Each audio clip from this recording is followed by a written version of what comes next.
जो अभी चीजें चल रही हैं आंदोलन को लेकर के, और टिकैत जी ने अभी एक बयान दिया है जो आज छपा है अखबारों में, जिसमें ये कहा गया है कि किसानों को एक फसल कुर्बान करने के लिए तैयार रहना चाहिए। उनका कहना था कि सरकार को इस मुगालते में नहीं रहना चाहिए कि कानूनों के खिलाफ आंदोलन खत्म हो जाना चाहिए, क्योंकि किसान अपनी हम्म, फसल की कटाई के लिए घर चले जाएंगे। तो ये वहां हम्म, पर जो महापंचायत हुई थी उसमें कहा गया था उन्होंने। तो हम्म। इस ऐसी इस मतलब ये इस पर क्या आपकी टिप्पणी है? देखिए, तैयारी तो हम लोग की ऐसी है ही। जी। वो ठीक कह रहे हैं, हम्म। परंतु परिवार में सदस्य होते हैं, हाँ। तो जो परिवार में सदस्य बुजुर्ग होंगे वो आ जाएंगे आंदोलन में, हम्म। और जो काम के लोग हैं वो खेतों में चले जाएंगे। हम्म। और उसके बाद भी नुकसान होता है हम्म। तो उनको इस नुकसानी के लिए तैयार रहना चाहिए। ये उनका भाव होगा, ऐसा मुझे लगता है। जी। ये नुकसान तो हो रहा है, अच्छा। क्योंकि मान लीजिए मैं हूं आज 85 दिन से दिल्ली में हूं, जी। तो मेरे चने में 2 बार इल्ली लगी, तो हम्म। मैंने केवल टेलीफोन से ही कह सका कि भाई दवा स्प्रे कर दो। हम्म। तो जो प्रॉपर देखरेख होती है, देखिए फसल की देखरेख बहुत तगड़ी होती है। जी। तो जो प्रॉपर देखरेख होती है अनुभवी हाथों की, वो नहीं हो पा रही है। हम्म। हम्म। तो नुकसान तो निश्चित तौर से आंदोलनकारी सभी साथियों को हुआ है, हम्म। और नुकसान की तैयारी की मानसिकता से दिल्ली आए हैं। हम्म। हम्म। कोई आंदोलन में कोई भी व्यक्ति होगा, कितना भी फ्री हो गया, क्या 85-88 दिन हम्म। अपनी खेती को छोड़ के नहीं आ सकते। हम लोग खेती में बीज डाल के आए थे, जी। अब वो फसल कटने की कट स्थिति में आ रही है। गए। जी। इस बीच में कितनी बार पानी लगाना होता है, कितनी बीमारियों से बचाना होता है, जी। वो सब हम लोग के अपसेंट में हुआ है। हम्म। अब जिनने किया होगा वो कितना कर पाए हैं, कितना नहीं कर पाएंगे। हम्म। तो एक कहावत हमारे गांव में चलती है कि धरती धन का नाश, हम्म। धनी ना रहे पास। हाँ। धरती धन अगर का। नाश, हाँ। धनी ना रहे पास, अगर उसका धनी है जो है, मालिक है, हाँ। उसके पास नहीं रहता तो धरती धन का नाश हो जाएगा। बिल्कुल। तो इतना लंबा समय है ये, इसमें सभी प्रकार की फसलों को नुकसान तो हुआ होगा। हम्म। प्रॉपर देखरेख जो होना चाहिए वो नहीं हो पाई है। हम्म। ये उनका भाव है। हम्म। बाकी संयुक्त मोर्चा ही निर्णय लेता है, जो वो भी बार बार इसी बात को कहते हैं। हम्म। जब भी उनकी कोई बात होती तो लास्ट में कहते हैं कि जो कुछ निर्णय लेना है वो संयुक्त मोर्चे को हम्म। लेना होता है। हम्म। अब संयुक्त मोर्चा कुछ निर्णय ले अथवा ना ले, फसल का नुकसान तो अपने आप ही होगा, हम्म। और हो ही रहा है। हम्म। तो वो तो अंडरस्टूड है हम्म। क्योंकि कि आप। नुकसान जी। नुकसान तो होगा। क्योंकि आप अपनी फसल से लगभग मेरे ख्याल से 1000 किलोमीटर दूर बैठे हैं। कितना है आपका? हाँ, 1000 किलोमीटर। मध्य प्रदेश में कहाँ पर है आपका? जिला होशंगाबाद में एक सुहागपुर तहसील में है, गांव है मछेरा खुर्द करके। तो आप, ऐसा भी नहीं है कि पंजाब के किसानों की तरीके से आप आ जा सकें बहुत ज्यादा, हाँ, या हम दो लोग दिन तो के लिए? आ ही नहीं सकते। आरक्षण नहीं मिलता है, एक ट्रेन चलती है केवल। जी। 4-5 दिन तो हमको लाइन में लगते हैं आरक्षण के। जी। तो ये तो है, दूरियां बहुत हैं। हमारी तरह बहुत से लोग भी हैं, हम्म। हम्म। और जो सीमांत प्रांत हैं वो आ जा सकते हैं। हरियाणा एकदम लगा हुआ है, हाँ, हरियाणा पंजाब। पंजाब जी। पंजाब है, पश्चिमी उत्तर प्रदेश है। जी। तो ये लोग आ जा सकते हैं बार बार। हम्म। लेकिन इसमें वो जो छोटे किसान है वो बेचारे कैसे, मतलब बेचारा शब्द नहीं इस्तेमाल करना चाहिए, लेकिन उनकी जो निरीज इस तरीके से हो जाते हैं, और जो वो कैसे इसको कर पाएंगे या कर पाते हैं, क्या होगा? भाई साहब, मैं बता दूं आपको सही बात, जी। कि बड़ा किसान तो देश में बचा ही नहीं है। एक केवल मोदी जी की दिमाग की उपज है, छोटा किसान बड़ा किसान। जी। जब हमारा आंदोलन हुआ था किसानों का बहुत बड़ा, जी। तो गुजरात में करीब 5 लाख किसान सड़क पे आ गए थे। ये नर्मदा के जमाने की बात कर रहे हैं आप और पहले बात की बात? ये जब ये सीएम थे पहली बार। हाँ, तो वो उसी समय हुआ ना नर्मदा के? हाँ हाँ, उसी समय हुआ था। हम्म। तो इन्होंने किसानों को फूट डालने के चक्कर में हम्म। 25 लाख पंपलेट छब्बा के बंटवाए थे। हम्म। साइकिल वाला किसान, मोटरसाइकिल वाला किसान, हम्म। छोटा किसान बड़ा किसान। हम्म। तो वही अब उसी फार्मूले को 25-30 साल बाद इन्होंने यहाँ पर चालू किया। हम्म। 92% किसान 5 एकड़ से नीचे का है। हम्म। अब 5-2 हेक्टेयर का है, हम्म। और उसके भी 5 बेटे पैदा हो गए, लड़का लड़की मिला के 3 हो गए, 2 हो गए, तो क्या आएगा उसके पास? किसान जो एक जमाने में 95% था, हम्म। लैंड होल्डिंग एवरेज 25 से 40 एकड़ होती थी। ये आप किस जमाने की बात कर रहे हैं? ये 47। अच्छा, 47 की। हाँ। हाँ, मेरे घर में लैंड होल्डिंग थी 1000 एकड़। जी। उस सिमट के मैं आ गया हूँ 25 एकड़ पे। जी। तो वो खत्म, परिवार बढ़ता है, जमीन कम जाती है। अब मेरे पास मान लीजिए 5 एकड़ जमीन है, मेरे 3 एक लड़की 2 बेटे हो गए 3, तो आएगी 1.25 एकड़। तो 1.25 एकड़ में मेरा परिवार कुछ नहीं कर सकता, खाना भी नहीं खा सकता। तो उसको मजदूरी करना पड़ेगी या कोई और व्यवसाय करना पड़ेगा। नहीं, अब इस बात में दो चीजें हैं। क्या पंजाब में भी ऐसी स्थिति है या हरियाणा में भी ऐसी स्थिति है, या वहाँ सबसे पंजाब में ज्यादा? सबसे ज्यादा है, लैंड होल्डिंग कम है। अच्छा। हम्म। पंजाब की लैंड होल्डिंग सबसे कम है, उसके बाद आता है यूपी। हम्म। और ऑन एवरेज पूरा भारत में 92% किसान 5 एकड़ से कम का है। तो इसका मतलब तो ये हो जाएगा कि अगली पीढ़ी आते आते तो किसान बिल्कुल समझ जाएगा उस हिसाब से। हाँ, ये आप अगले बिल्कुल, आप अब अगले आप बीस बिल्कुल सही समझे। अगले 20 साल में तो फिर बिल्कुल खत्म हो जाएगा। नहीं तो ये तो 13% का 3% पर पहुंच जाएगा किसान। अगली पीढ़ी 95% थे हमारी आबादी, जी। अब हम हो रह गए हैं 59%। हम्म। बाकी जो हुआ है वो मजदूर हुआ है किसान। हम्म। अब अगर इतनी गंभीर समस्या है, जो सब लोग मान रहे हैं कि बहुत गंभीर है समस्या, किसानों की हालत बुरी है, और सच बात है, जो उनको नहीं मिल पाता है, रहने लायक स्थिति नहीं मिल पाती है। लेकिन ऐसे में अगर ये बात की जाए कि उसका हल क्या है, तो एक हल टिकैत सुझाते हैं जिसमें ये कहते हैं कि साहब, 3 क्विंटल गेहूं बराबर सोना एक तोला सोना हो, उसका दाम होना चाहिए। वो हल है या कुछ और भी हल आपके दिमाग में है? देखिए, जो कहते हैं वो तो उनका अपना गणित है। पूरे चार्ट पे आप जाएंगे तो 300 गुना वेतन बढ़ा है कर्मचारी का, जी। और फसल के दाम केवल बढ़े हैं 19 गुना। मैं जब छोटा था तो 62 में मेरे पिताजी ने 2 क्विंटल गेहूं बेच के 1 तोला गोल्ड लिया था मेरे सामने। तो 65 रुपए क्विंटल गेहूं था, 110 रुपए के आसपास सोना था। बिल्कुल सही कह रहे हैं। ये बात आप कर रहे हैं 62 के हाँ, हाँ, वही 65 का। 62 के हाँ, बाद। ठीक, हाँ जी। बिल्कुल सही कह रहे तो अब गोल्ड कहाँ है, हैं। और गेहूं 1975 है, हम्म।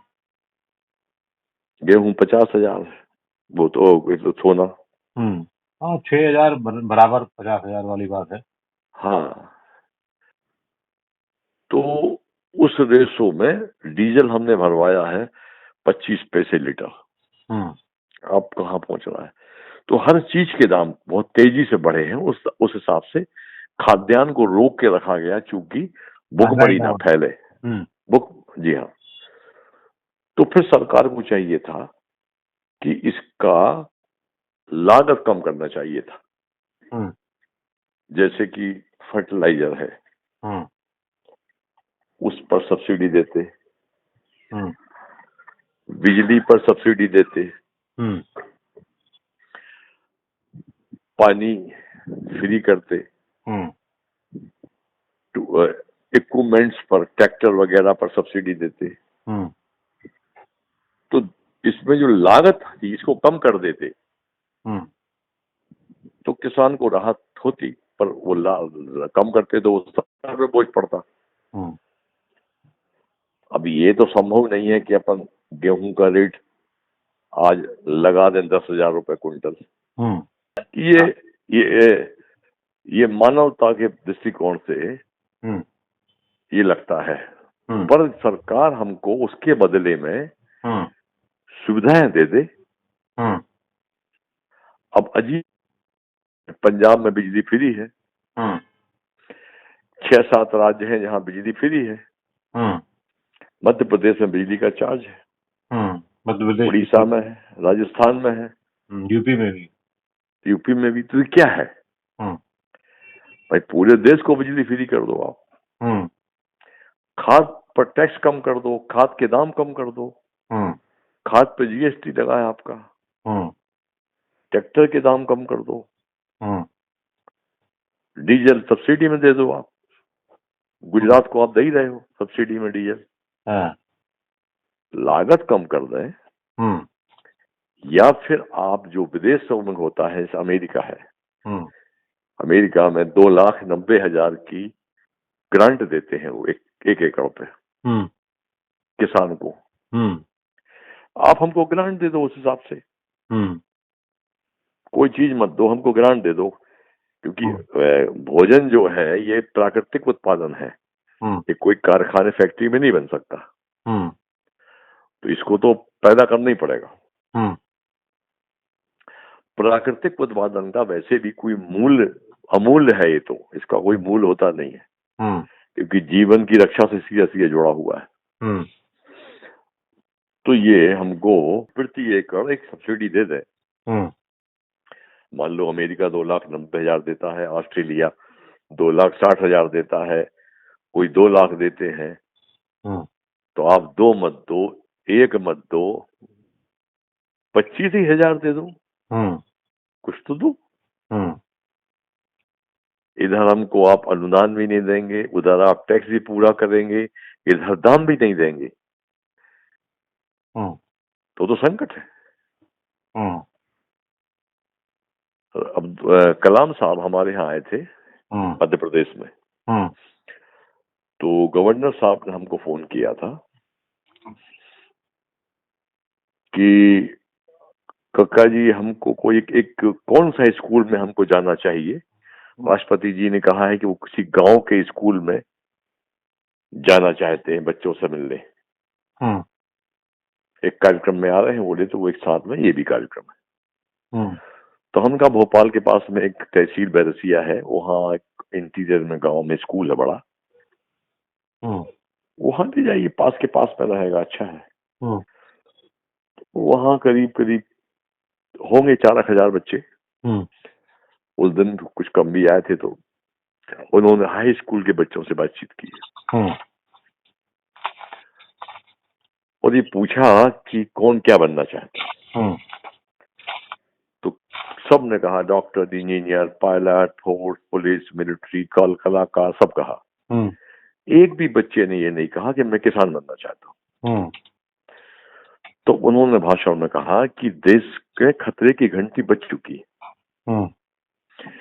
एक भी बेटा किसान नहीं बनना चाहता है, कलाकार का बेटा कलाकार की रुचि रखता है, आईएएस का बेटा आईएएस की रुचि रखता है, क्योंकि अपने पिता को उसका वैभव देखता है भोगते हुए।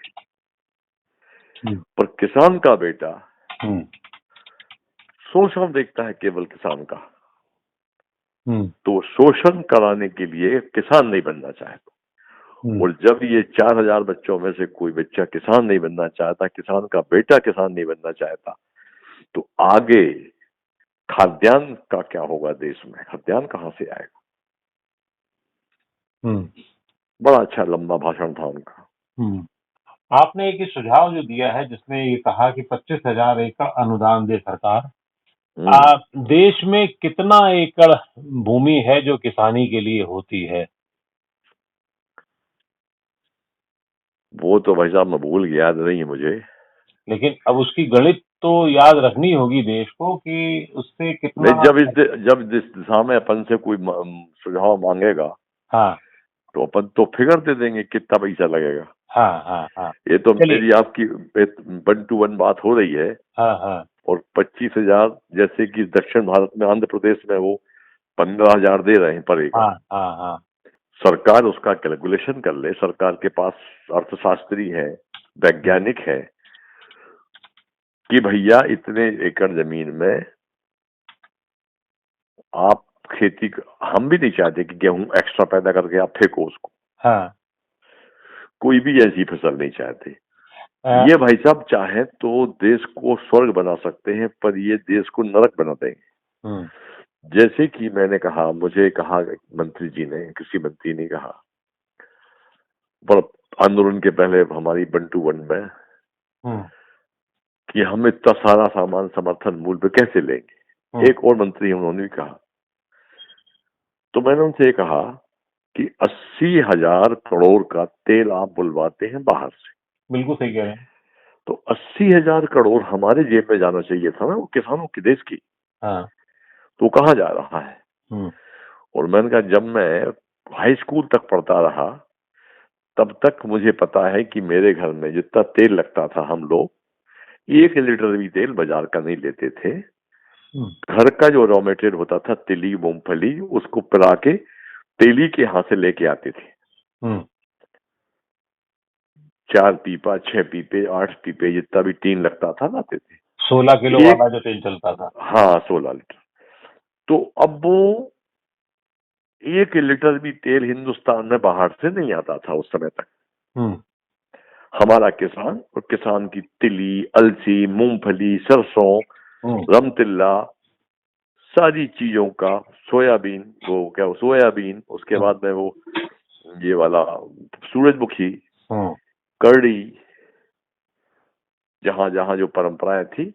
हम्म, अब 80,000 करोड़ का तेल बाहर से आ रहा है, हमारी देसी मुद्रा बाहर जा रही है।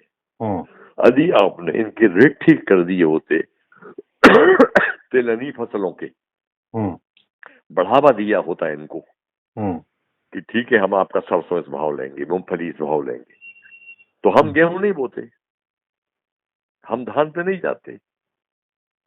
भाई किसान इतना तो कॉमर्शियल हो चुका है कि उसको पता है कि मुझे किस फसल के बोने से मुझे क्या लाभ। अभी उसको यही पता है ज्यादातर कि मुझे पैडी सरकार खरीद लेती है हाँ। ठीक ठाक रेट पे, तो उसमें फायदा है। गेहूं सरकार खरीदती तो उसमें फायदा है। तो वो गेहूं और पैडी के अंबाल लगा देता है, उनका गेहूं सड़ता है, बिकता है, आज भी सड़ रहा है। हम्म, मध्य प्रदेश में लाखों टन गेहूं पड़ा हुआ है साइलोज में। हम्म, हमको भी देख के दुख होता है कि इसको, गेहूं को हम लोगों ने कितनी मेहनत से पैदा किया है, अभी सड़ रहा है, और नया गेहूं फिर आने वाला है। हम्म। तो हमारा ये है।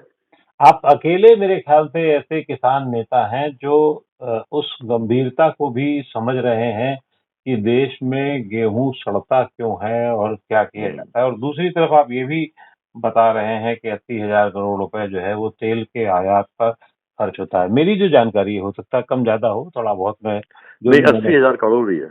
नहीं, इसकी बात नहीं कर रहा हूँ मैं। 80,000 हम्म, करोड़ तो ये भी मैं भी जानता हूँ कि 80,000 करोड़ है वो एक जो कहा जाता है वो 1 बिलियन के आसपास बताते हैं। वो ठीक है, 80,000 करोड़ है, मान लिया जाता है उसको हम्म, इस तरीके से, जो भी है वो। लेकिन अभी 35 लगभग देश में जो माना जाता है अभी, वो ये है कि लगभग 35 1000 एकड़ जो है जमीन है जो खेती योग्य मानी मानी जाती है। तो इसको अगर उससे 25,000 एकड़ से भी अगर हम गुणा भाग करें तो भी कोई बहुत बड़ी रकम नहीं आती है, जो जी जो सरकार के हिस्से से मतलब नहीं खर्च की जा सके और उसकी तुलना में ये है। तो क्या ये गवर्नमेंट को आप लोगों ने कभी सुझाव दिया है इस तरीके का? भाई साहब, कई बार कई प्रधानमंत्रियों को हुँ, सुझाव दिए हैं, चर्चा हुई है हुँ, और बहुत इससे भी अच्छी बातें बताई हैं हमने, जी। परंतु एग्रीकल्चर के प्रति रुख ठीक नहीं रहा अभी तक की जो भी सरकारें आई हैं। इनका तो बिल्कुल भी नहीं है, ये तो एंटी फार्मर है, रुचि नहीं रही है कभी। हुँ, हमने पूरा समझाया उनको विस्तार से कि भाई साहब, आप क्या मान के चलते हैं कि रोजगार के क्षेत्र में एग्रीकल्चर इज नंबर वन। हुँ, आप 1-2% रोजगार के पीछे दौड़ रहे हो। देश की सीमा की सुरक्षा में नंबर वन, बाहरी सुरक्षा में, आंतरिक सुरक्षा में भी नंबर वन। बाहर भी जो बच्चे शहीद हो रहे हैं 98.7% वो गांव के किसानों के बच्चे हैं, हाँ, हाँ, ऑब्वियस। मजदूरों के बच्चे हैं। और अंदर जो हम आपको खाद्यान्न की सुरक्षा दे रहे हैं वो भी हम ही लोग हैं। हुँ, तो उन्होंने पूछा हमसे, केंद्रीय मिनिस्टर थे, 10-12 साल पुरानी बात हो गई, कि रोजगार में कैसे नंबर वन कह रहे हैं। तो मैंने कहा हम 15 करोड़ हैं खाते धारक किसान हुँ, पूरे देश में। एक परिवार में आप कितने आदमी मानते हो? 5 कम से आदमी कम 5 तो 5 मानेंगे। मान लो। हमने कहा तो 5 से ज्यादा ही होंगे कि गांव में, तो 5 मान लो। 15 करोड़। हुँ, तो सीधा सीधा पेट भर रहे हैं खेती से। हुँ, और 5 करोड़ कृषि मजदूर है जो हमारे साथ लगा है। तो 25 करोड़ हुँ, हो गए, 100 करोड़। हुँ, और 2 करोड़ वो लोग हैं जो ट्रेडिंग से लेकर, हिमाली से लेकर तमाम काम में लगे। कीटनाशक, खाद खाद बीज बेचने की दुकान है, ट्रैक्टर, हल, बखर बनाने की दुकान है। तो ये 10 करोड़ हो गए। तो 110 करोड़ लोगों को सीधे तौर पर रोजगार देने में हम नंबर वन है। हुँ, और पूरी प्राइवेट नौकरियां, आप आंकड़ा देख लीजिए, हुँ, सरकारी और प्राइवेट सभी नौकरियां मिला के है 3% लोग। हुँ, तो 15 करोड़ के आसपास आप रोजगार दोगे, ज्यादा से ज्यादा 17 करोड़ दे दो। हुँ। नहीं, वही तो बात है ना कि क्योंकि अब आप 25,000 एकड़ और को गुणा अगर 35 करोड़ एकड़ से करेंगे, हम्म वो रकम तो मतलब कितनी जाती है ये भी एक समझना अपने आप में बहुत मुश्किल काम होगा और वो तो हम्म शायद 1000 करोड़ से ज़्यादा हो जा रहा है मामला तो, अगर हम्म आप गुणा उसको करेंगे। तो वो इतना लंबा घोड़ा भाई साहब मैं नहीं लगा पाऊंगा, गणित मेरी कमजोर थी। हुँ, परंतु जब बैठेंगे उस पर थोड़ा ध्यान लगाकर जी। तो निकाला जा सकता है। कोई बड़ी राशि नहीं है। अब ये जो आपके 3 कानून हैं ये यूएस में पहले लागू हुए थे। हुँ, तो यूएस में बहुत बड़े पैमाने पर सुसाइड हुआ था हुँ, हुँ, और गांव वहां के उजड़ गए थे। 400 4,680 गांव, स्कूल गांव के बंद हो गए थे क्योंकि वहां पढ़ने वाले बच्चे नहीं बचे थे। हुँ, फिर इसके बाद में यूरोप के कुछ और देशों में लागू हुआ यही वाला कानून, तो वहां भी बर्बादी हुई। पर वो केवल जिंदा इसलिए है कि उनको भारी भरकम ग्रांट मिलती है, अनुदान मिलता है। तो वो एक रकम के कारण वो लोग जिंदा हैं, खेती कर पाते हैं, अदरवाइज वो भी खेती नहीं करेंगे। और सबसे बड़ी बात तो बता दूं मैं आपको, कोई भी पत्रकार हो, आर्टिकल की शुरुआत ही यहां से करना चाहिए कि सबसे महत्वपूर्ण वस्तु अगर कोई संसार में है तो वो है भोजन। नहीं, ये तो बात बिल्कुल सही कह रहे हैं आप, उसमें कोई दो राय और नहीं है। भोजन के बाद में इस क्षेत्र में काम करने वाले जो लोग हैं, किसान, चाहे दुनिया का कहीं का किसान हो, हुँ, खेती नहीं करना चाहता। हुँ, दोनों चीजें बड़ी इंपॉर्टेंट है।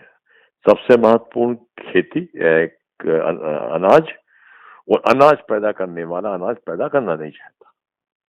तो एक बहुत बड़ा संकट दुनिया के सामने खड़ा हो सकता है कभी भी। हाँ, अब वो मतलब अब असल में जो जो सरकार अच्छा सरकार जो ये कहती है कि आप लोग जो हैं वो तर्कों पे बात नहीं करते हैं, आप सीधे-सीधे कहते हैं कानून वापस ले लो। अब ये 8.5 लाख लाख हजार करोड़ रुपया जो है वो अगर इस अनुदान में जैसे आपकी बात मान ली जाए 25,000 एकड़ अनुदान दे सरकार तो 8.5 लाख करोड़ रुपए के आसपास उसमें जाता है और तो अगर ये क्या अब सवाल ये है कि ये 8.5 लाख करोड़ आएगा कहाँ से तो उस पर एक अलग बातें होती रहेंगी कोई एक बीच का रास्ता निकलने की आपको कोई संभावना दिखती है आज की तारीख में या नहीं दिखती है? नहीं, संभावना पूरी है, मगर जो भी संभावना होगी, अभी तक जो होती रही हैं किसी पर चर्चाएं, वो आप बहुत अच्छे प्रश्न पूछ रहे हैं, इसलिए आपसे बहुत सम्मान आपके प्रति मेरे मन में आ रहा है। नहीं आपकी वो है गया है और आप लोग इतना काम जब कोई अच्छे प्रश्न पूछता है तो हमको बड़ा सम्मान आता है उसके प्रति। जब भी हमारी वार्ता हुई है, वार्ता का अर्थ हम निकालते थे अकेले व्यक्ति, बाकी तो किसान लोग बोलते थे अच्छा हो गया, फायदा हो गया। हमको अकेले मुझे लगता था कि हम पेड़ के पत्ते में पानी दे रहे हैं, जड़ में पानी नहीं दे रहे।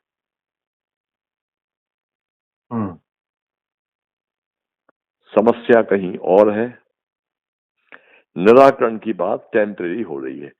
मेरा सिर फटा जा रहा है, किस कारण से ये मैं जानने को तैयार नहीं हूं। मुझे अभी एक गोली मिल गई, उस हो गया तो वो अलग विषय है, मगर जड़ अलग है। किसान की प्रॉब्लम बहुत अलग है। ये 3 काले कानून ठीक है, इससे कोई समस्या का समाधान नहीं है, किसान की तो विकराल समस्या है। 3 काले कानून तो इसलिए इनका विरोध हो रहा है, इसके पूरे विरोध का जो मुख्य कारण था इनका, नंबर 1, एक राष्ट्र एक कृषि बाजार में प्राइवेट मंडी होगी और प्राइवेट मंडी में एमएसपी पर माल खरीदने की कोई गारंटी नहीं है। यहां से पूरा खेल बिगड़ा है इनका। तो एक तो मिनिमम सपोर्ट प्राइस भी आप देने को तैयार नहीं होंगे, प्राइवेट मंडी होगी वो तो वैसे ही लूटेगी, प्राइवेट बस वाला होगा, प्राइवेट प्लेटफॉर्म वाला होगा, जो भी प्राइवेट हाथों में चीज होगी वो वेलफेयर को नहीं होती है, वो लूटने के लिए होती है। ऊपर से आपका वो समर्थन मूल्य जो मिनिमम एकदम न्यूनतम समर्थन मूल्य पे भी हम उसको बाध्य नहीं कर रहे मंडी को परचेज करने के लिए, इसलिए वहां से पूरा किसान गुस्से में आया बहुत ज्यादा। हमारे तो मांग थी C2+50 की, स्वामीनाथन आयोग के हिसाब से लागत के आधार पर 1.5 गुना लाभकारी मूल्य और ऋण मुक्ति। ये मांग हमारी 2016 में जब भोपाल में प्रस्ताव पास किया था हमने, 80 किसान संगठनों को पहली बार इकट्ठा किया था देश के इतिहास में। वहां से ये कहानी चालू हुई है कि इकट्ठे लड़ना। खुशहाली के 2 आयाम, ऋण मुक्ति और पूरा दाम, ये नारा मैंने दिया था। माफी नहीं चाहते हम कहा, हमने कोई अपराध नहीं किया, हमने देश को उत्पादन दिया है। और C2+50 चाहते हैं। तो पार्लियामेंट में पीएम झूठ बोलते रहे, अरुण जेटली झूठ बोलते रहे कि हमने C2+50 दे दिया है, तबकि वो C2+50 नहीं है, वो A2+FL A+FL2 है वो। हाँ, A+FL2 हाँ वो दिया है वो। श्रम नहीं शामिल है, वो शामिल नहीं किया है। तो फिर भी झूठ बोल रहे हैं, अभी भी बोल रहे हैं, हम दे चुके हैं। तो मांग तो वो थी, तो वो तो वही रह गई। हाँ, मूल सवाल वही है। तो अब अभी आज की हालत में किस मिनिमम पॉइंट पे वापसी हो सकती है, ये भी समझना बहुत जरूरी है, ताकि किसान अपनी किसानी पे लौट सके, देश उस पर जो सम्मान की दृष्टि से देख रहा है वो देखता रहे और एक एक बढ़ने की दिशा में काम चलता रहे। क्या उसमें लगता है आपको? देखिए भाई साहब, किसान का दिल बहुत बड़ा है जी। वो कभी नहीं चाहेगा कि देश संकट में फंसे। मैं अकेला व्यक्ति था जो हमेशा बोलता रहा कि राष्ट्र मेरे लिए सर्वोपरि है। हमें सभी के लिए राष्ट्र सर्वोपरि है। राष्ट्र पर संकट खड़ा हो जाए किसी प्रकार का बाहरी, तो हम सबसे पहले आंदोलन से वापस जाएंगे और देश के साथ खड़े हो जाएंगे। सही बात है। और हम तो केवल प्रार्थना कर रहे हैं देश से कि बहुत वर्षों में कुछ नहीं हुआ है। एक नहीं 50 लोगों ने हमसे पूछा कि साहब वो कनाडा, ऑस्ट्रेलिया और यूएस में कह रहे हैं कि वो देश के साथ आपके साथ खड़े हैं। मन की नहीं, वो गलत कर रहे हैं। सरकार हमारी है, हमारा देश है, हमारा आंतरिक मामला है। आंतरिक मामले में हम अपनी सरकार से निपटेंगे। मामला घर का है, घर में सुलझाएंगे। वो कह रहे हैं, उनको हम धन्यवाद देते हैं। खील लगा दी, पानी तो काट दिया, बिजली काट दी, नेट बंद कर दिया, उनको हम धन्यवाद दे रहे हैं। पर अंदरूनी मामले में किसी बाहरी देश का हस्तक्षेप हमको बिल्कुल बर्दाश्त नहीं होगा। ये मेरा देश है और मेरे देश के झगड़े मेरे देश के लोग मिलकर निपटाएंगे। ये मैंने बार बार कहा। मैं फिर उसी पे आ रहा हूँ, मैं मेल बात पे आ रहा हूँ कि हमें एक मिनिमम पॉइंट क्या है जिसपे एक हल हो सकता है, एक बातचीत हो सकती है, वापसी हो सकती है। ये प्रश्न जो है आपका कठिन है। 580 संगठनों की हमारी अपनी संयुक्त किसान मोर्चा है। सबकी राय अपनी अपनी है। सभी को एक राय करने की स्थिति में हम लोग धीरे धीरे आ रहे हैं। और जब एक राय बनेगी तो हम मसला जल्दी निपट जाएगा। ऐसा होगा। आंदोलन के लिए तो अभी बहुत समय है और भी हम आंदोलन कर सकते हैं, परंतु जिस दिन हमारी एक राय बन जाएगी, और मुझे उम्मीद है कि एक राय जल्दी बनेगी। अब वो एक राय क्या होगी उसके बारे में बताना कठिन है। क्या आपको ये लगता है कि किसानों के साथ अनदेखी आजादी के बाद से ही रही, और अभी आपने बीच में जिस भाव का जिक्र किया 75 में 71 75 नहीं 68 65 68 में जो भी भाव थे, या उसके पहले भी किसानों को जो उत्तरोत्तर बढ़ोतरी मिलनी चाहिए थी उसके उत्पाद के को, वो जानबूझ के सरकारों ने नहीं दी ताकि महंगाई ना बढ़ने पाए? ये भी आप इस तर्क से सहमत होते हैं? हाँ, सरकार ने महंगाई को रोकने के लिए कृषि की उपेक्षा तो की, पर कृषि भी निपट जाएगी इसकी चिंता नहीं की। किसान को केवल इतना देते रहो। एक गांव यूपी की कहावत है, मरे ना मुटाए। सांसें चलती रहे, प्राण निकल ना पाए, वो काम करता रहे। परंतु स्थिति ये हो गई कि प्राण निकलने वालों की स्टेज पे आ गए हम लोग, कि अब तो प्राण बचने वाले नहीं है। तो इस सरकार ने वो संतुलन को बिगाड़ दिया है। पिछली सरकारें इतना दिया करती थी कि आपकी सांसें चलती रहे। मसलन के तौर पर इन्होंने आते ही 700 रुपए गेहूं पे बोनस बंद कर दिया। उसके बाद 3 साल तक, 3 साल या 4 साल तक 1 रुपया भी नहीं बढ़ाया किसी फसल पर, एमएसपी पर। पिछली सरकारें हर साल बढ़ाती रही हैं कुछ ना कुछ। 4 साल के बाद इन्होंने, जिस साल चुनाव था, उस सब फसलों पर एमएसपी बढ़ा दी और खूब तारीफ की अपनी खुद की कि हमने एमएसपी इतना बढ़ा दिया है। पर ये नहीं पूछा किसी ने उनसे कि 4 सालों में तो आपने कुछ भी नहीं बढ़ाया जो पिछली सरकारें बढ़ाती आई हैं। तो बस ऐसी जी, तो इस सरकारें अपने हिसाब से अपनी पब्लिसिटी करती रहती हैं। आपकी बात बिल्कुल सही है जी, कि घनघोर उपेक्षा हुई है कृषि की, कालखंड कोई भी रहा हो। और कृषि की उपेक्षा इस देश को बहुत ज्यादा महंगी पड़ेगी, क्योंकि एग्रीकल्चर हमारा कल्चर है। वल्लभ भाई पटेल ने कहा था अंग्रेजों से, उनसे पूछा गया था तो आपका कल्चर क्या है, तो वो एग्रीकल्चर इज अवर कल्चर। तो वो हमारा कल्चर है। और अधिक उपेक्षा ज्यादा हो गई है। 18 कानून मोदी जी की सरकार ने एंटी फार्मर लेके आई है। अभी तक कोई गवर्नमेंट इतने एंटी फार्मर कानून नहीं लाई जितने मोदी जी लेके आए। और जिस चीज से किसान को फायदा होता है उसके निर्यात पर ये रोक लगाते। जैसे मसूर की दाल गल्फ कंट्रीज में, बांग्लादेश में, पाकिस्तान में खाई जाती है। वो खासतौर से मुस्लिम उसको बड़ा पसंद करते हैं। तो जब वो मसूर की फसल आएगी तो उसके निर्यात पर ये रोक लगा देते हैं। तो दाम गिर जाते हैं उसके। तो हमको जो दाम मिलना चाहिए वो नहीं मिल पाता। ये हर साल का ट्रेंड है इनका। जिस साल ये आए थे तो कपास हमारा जब तक निर्यात नहीं होगा हमको उसके मार्केट रेट अच्छा नहीं मिलता। 18 बार कपास के निर्यात पर रोक लगाई इन्होंने साल भर में, क्योंकि उसका कुछ नियम है जो मुझे पता नहीं है। इतने दिन से अधिक तक निर्यात पर रोक आप नहीं लगा सकते, तो इन्होंने 18 बार रोक लगाई। तो कपास के दाम 40% नीचे रह गए।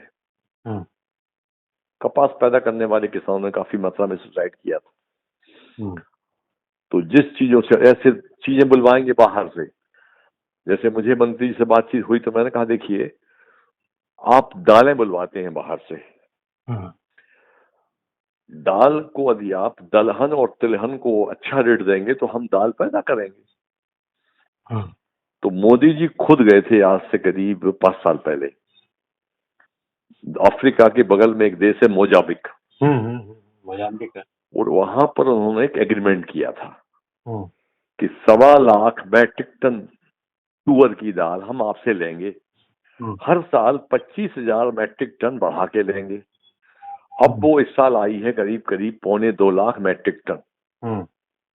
जब 2.25 लाख मैट्रिक टन तुअर आप वहां से बुलवाएंगे, शक्कर पाकिस्तान से बुलवाएंगे, चना ऑस्ट्रेलिया से बुलवाएंगे, गेहूं सड़ रहा है उसके बाद भी आप बुलवाते हैं ऑस्ट्रेलिया से, ये आश्चर्य का विषय है। वो तो शायद WTO की एक बाध्यता है, उस वजह से उसका करना पड़ता है मेरे ख्याल से, जो मुझे पता है। हाँ खैर, अब भाई बाध्यता नहीं है, वो बाध्यता है कि गेहूं का सबसे बड़ा एक्सपोर्टर इंपोर्टर अडानी है।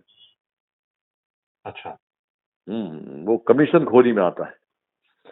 WTO बाध्य नहीं करता आपको कि आपको ये सामान बुलवाना ही पड़ेगा। अच्छा खैर, मैं मतलब अब क्योंकि एक और बात और पूछना चाहता था आपसे, क्या इस विवाद के और जो आंदोलन उसके अलावा कभी इस पर भी किसान और बड़ा काम, जो कि आपने भी एक हल्के से बातचीत कही थी, क्योंकि किसानों को MSP चावल और गेहूं पे मिलती है और पंजाब के किसान जो है वो 70% उसकी MSP का ले जाते हैं, लेकिन जो धरती है वहां की, जो पानी जो पी रहा है चावल, वो इस पर सहमति हो सकती है किसानों में कि हम यहाँ चावल ना उगाएं। क्यों? क्योंकि बहुत नीचे हो गया है पानी का स्तर और बहुत बुरी हाल है। और इसका उदाहरण ये है कि चीन आपसे चावल इसीलिए मंगा रहा है कि अपना पानी बर्बाद नहीं करना चाहता है और आपका चावल लेता है। तो 1 किलो पर 5,000 लीटर ज्यादा जो पानी जाता है, वो उसको देखते हुए कुछ उस पे भी कभी किसान खुद सोचता है। हाँ सोचते हैं। हाँ। हम तो लगातार सोचते हैं कि इतना महंगा पानी, इतनी महंगी बिजली, इतना महंगा खाद, इतना महंगा श्रम हम सब करते हैं, उसके बाद वो सड़ता है जब देश की गोडाउनों में, तो और तकलीफ बढ़ती है। परंतु निश्चित तौर से कि दूसरी फसलों में यदि आप हमको जाने के लिए रास्ता बनाएंगे, जिसमें सरकार का एक बड़ा सहयोग की जरूरत है, तो निश्चित तौर से किसान लोग उस दिशा में भी जाएंगे। नए बच्चे आ रहे हैं, पढ़े लिखे हैं, सभी प्रकार से विचार कर रहे हैं वो लोग भी, और उस दिशा में भी जाएंगे। पर उस दिशा में जाने के लिए सरकार को भी हमको सहारा और सपोर्ट देना पड़ेगा। आप मतलब आखिर अब होगा क्या? मतलब हम तो बहुत सारे तर्क और दोनों तरफ के सुनते रहते हैं, बात करते रहते हैं, लेकिन अभी क्या उम्मीद करे देश किसानों से? क्या उम्मीद करनी चाहिए उसको? देखिए, देश ने हमेशा एक ही उम्मीद की है कि उसको खाद्यान्न मिलता रहे, तो वो देते रहते हैं हम लोग, चाहे सुसाइड करें वो चाहे ना करें, तो वो तो देते ही रहेंगे। और हमारे कारण कोई देश को संकट तो है नहीं, केवल सड़क रोक के बैठे हैं, तो हमने तो सड़क रोकी नहीं है। सड़क तो आपने जहां हमको रोक दिया, हम वहां रुक गए। हम तो रामलीला मैदान के लिए रवाना हुए थे, दशहरा मैदान क्या है वो दिल्ली में, वहां परमिशन मांगी थी, भाई हमको परमिशन दे दो। कई बार हमने सरकार को पत्र भी लिखे कि वर्ल्ड दुनिया में दिल्ली और भारत एक ऐसा देश है जहां पर की राजधानी में प्रोटेस्ट करने के लिए कोई जगह ही नहीं है। जंतर मंतर को आपने कर दिया है, क्रिमिनल से कोर्ट केस हो गया तो वहां कर नहीं सकते। रामलीला दशहरा मैदान की जो भी नाम उसका है, 1.25 लाख रुपए किराया पर डे का है, छोटे मोटे ऑर्गेनाइजेशन दे नहीं सकते।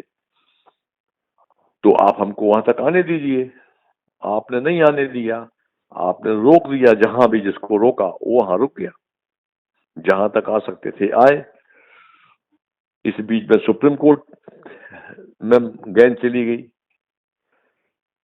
तो वो भी एक बड़ा दुखद है कि जो लोग हमारे इन तीनों कानूनों के पक्ष में लगातार हमारी डिबेट पे मेरे साथ बैठे हैं ये लोग कई बार, और कहते रहे कि कानून बहुत अच्छा है। उसमें एक सज्जन है, उन्होंने मुझे फोन भी किया था कि कक्का जी आपसे हमारी मुलाकात है, आप हमको भूल रहे हैं, हम लोग वहां यहाँ मिले थे एक बार कार्यक्रम में, आपको जो कहना आइए कहिए। तो मैंने कहा मैं आपको क्यों कहूं आके। बोले सुप्रीम कोर्ट ने हमको कहा। तुम सुप्रीम कोर्ट ने कहा है तो सुप्रीम कोर्ट की सुनो। मैंने कहा मेरी क्यों सुनना चाहते हो। बोले नहीं मौका मिला है। मैंने कहा देखिए आपको एक ही मौका मिला है, 4 में से आप 3 बचे हो, तीसरे में चौथा आदमी चला गया किसानों के इंटरेस्ट में।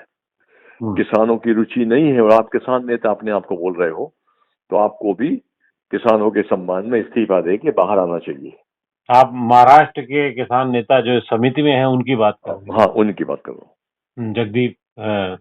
हाँ जी, वो बोले थे कि रामदेव बाबा के यहाँ मिले थे आपसे। रामदेव बाबा ने का किसानों का कार्यक्रम किया था 4 दिन का, उसमें हम लोग सभी गए थे। तो मैंने कहा कि ठीक है आप भी इस्तीफा दे के बाहर आ जाइए, मुझे क्यों बुला रहे हैं आप वहां पर। और सुप्रीम कोर्ट से भी मेरे कुछ क्वेश्चन है। मैंने कहा कि सुप्रीम कोर्ट को कहां से पता लग गया कि ये 4 लोग भारत के सबसे ज्यादा गुणी विद्वान, इनसे अधिक कोई विद्वान नहीं है, ये 4 नाम सुप्रीम कोर्ट को कहां से मिले, ये सबसे बड़ा खोज का विषय है। मैंने कहा सुप्रीम कोर्ट तो खुद कहता है कि हम जानना चाहते हैं 3 कानून क्या है। तो 40 मेंबर की कमेटी में 40 किसान नेता, 20-25 अधिकारी, 5-4 मंत्री मिलके 11 राउंड में अर्थ नहीं निकाल पाए इसका, तो तुम 3 आदमी निकाल लोगे क्या। यानी कि इससे समिति से बहुत उम्मीद नहीं की जानी चाहिए। वो तो समिति का है कि वो तो गवर्नमेंट की एजेंसी है।